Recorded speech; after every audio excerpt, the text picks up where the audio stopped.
हर शहर की ना अपनी कुछ कहानियां होती हैं, कुछ डरावनी, कुछ अनसुनी। तो आज हम मुंबई के एसएनडीटी कॉलेज से जुड़ी एक ऐसी ही कहानी को सिर्फ सुनेंगे नहीं, बल्कि बल्कि इसे एक केस स्टडी की तरह समझेंगे।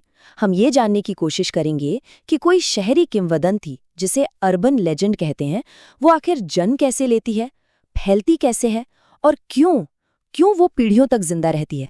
सोचिए, एक वीरान अंधेरा क्लासरूम और उसके ब्लैक बोर्ड पर यह संदेश अपने आप लिखने लगता है। यही वो पल है, वो एक लाइन है जो इस पूरी कहानी के दिल में बसी है, और इसी ने इसे सुनने वालों के मन में एक गहरा खौफ पैदा किया है।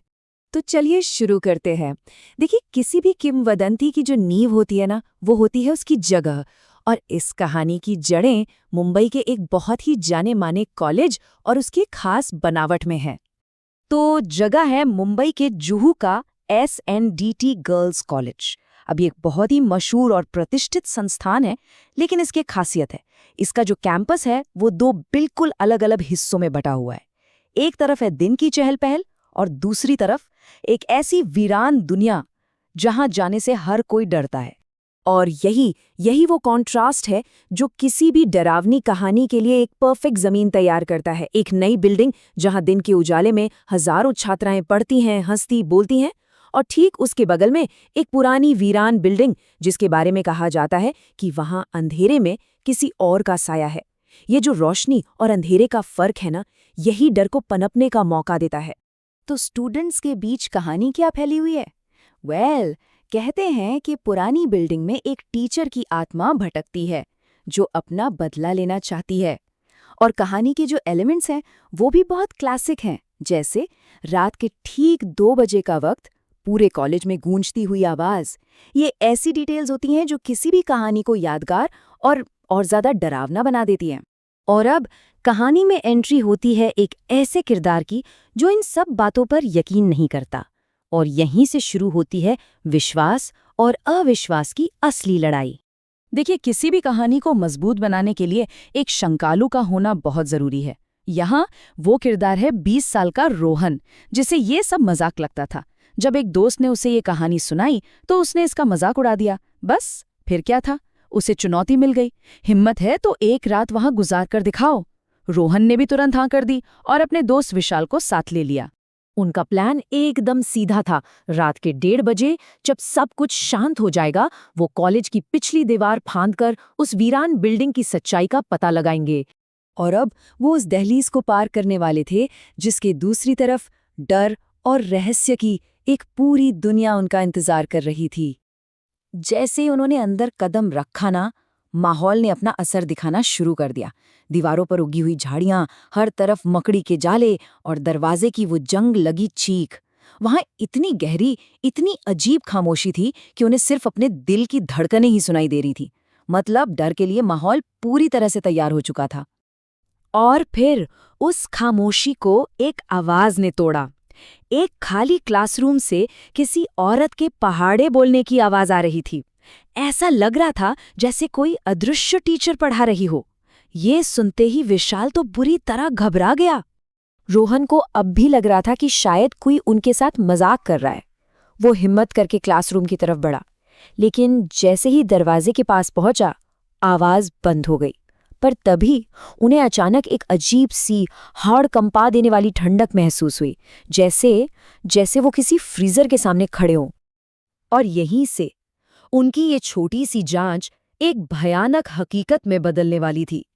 जिस कहानी को वो कल तक मजाक समझ रहे थे, वो उनके सामने सच बनकर खड़ी होने वाली थी। जैसे ही वो उस खाली क्लासरूम में गए, पहाड़े बोलने की वही आवाज अब गुस्से में गूंजने लगी। और तभी उन्होंने देखा कि ब्लैक बोर्ड पर चॉक से अपने आप कुछ लिखा जा रहा है।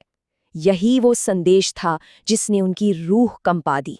जाहिर है, ये सब देखकर दोनों दोस्त अपनी जान बचाने के लिए भागे।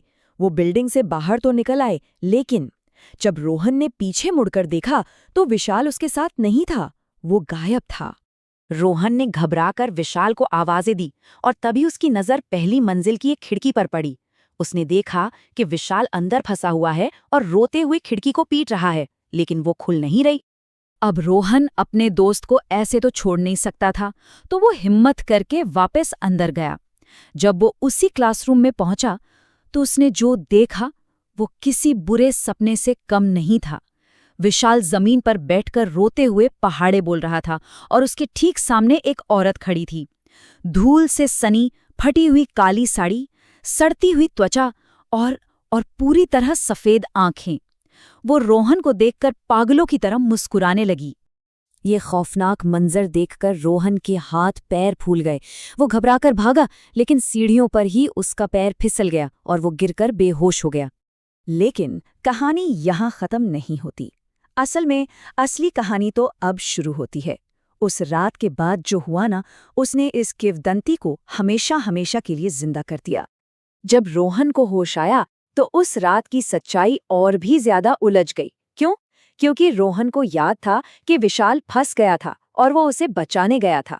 वहीं विशाल का कहना था कि उसने रोहन को खिड़की पर फंसा देखा और वो मदद लेने भागा था।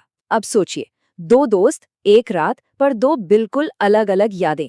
और यही किंवदंतियों का मनोविज्ञान काम करता है।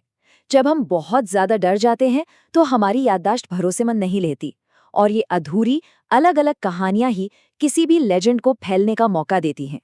तो इस पूरी घटना का नतीजा क्या निकला? सबसे बड़ा नतीजा ये था कि जो लड़के मजाक उड़ा रहे थे, अब वो पक्के विश्वासी बन चुके थे। और देखिए, जब एक शंकालु विश्वासी बन जाता है तो कहानी को सबसे मजबूत सबूत मिल जाता है। उनकी ये कहानी कॉलेज में आग की तरह फैली और उस किंवदंती को और भी गहरा कर दिया। आज भी वो पुरानी बिल्डिंग और वो क्लासरूम डर का प्रतीक बने हुए हैं। तो आखिर में सवाल वही है, एक किंवदंती को क्या चीज जिंदा रखती है? सिर्फ एक डरावनी जगह या कहानी नहीं, उसे जिंदा रखती है एक खास जगह का विरोधाभास, डर के मनोविज्ञान से जुड़ी हमारी कमजोर याददाश्त और एक शंकानु का विश्वासी बन जाना, जो उस कहानी को एक तरह का सामाजिक प्रमाण दे देता है। इन्हीं सब धागों से एक ऐसी किंवदंती बुनी जाती है जो पीढ़ी दर पीढ़ी और मजबूत होती चली जाती है।